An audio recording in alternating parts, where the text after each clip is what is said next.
ikasleak eta irakasleak baita ere, badu hasieratik unitatea hasten duenetik helburu bat, helmuga argi bat.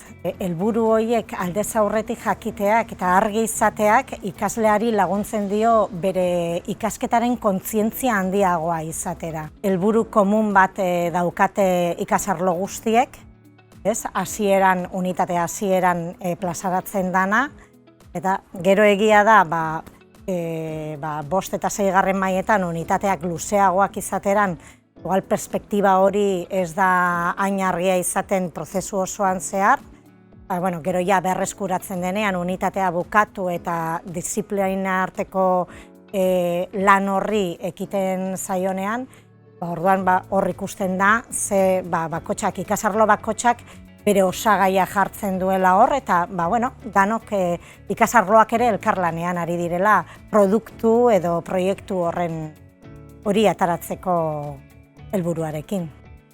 Irakasleak dituen baliabideak asko dira, baina nik nabarmenduko neuke gidaliburua. Batzutan improvisatzea tokatzen zaigu irakasleei eta horretan artista gara, baina ahal dela aurretik ondo irakurrita gidak proposatzen duena eta alden eta hobekien programatzea.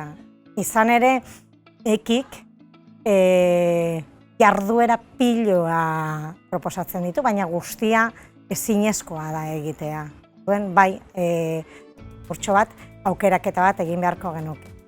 Irakaslearentzako satisfakziorik handiena da, programatutakoa aurrera eramatea arrakastaz gainera, eta gainera ikusi ikasleak ez direla aspertu, guztiz kontrakoa ondo pasatu dutela, gozatu dugula elkarrekin, eta pizkanaka aurrera egiten goazela.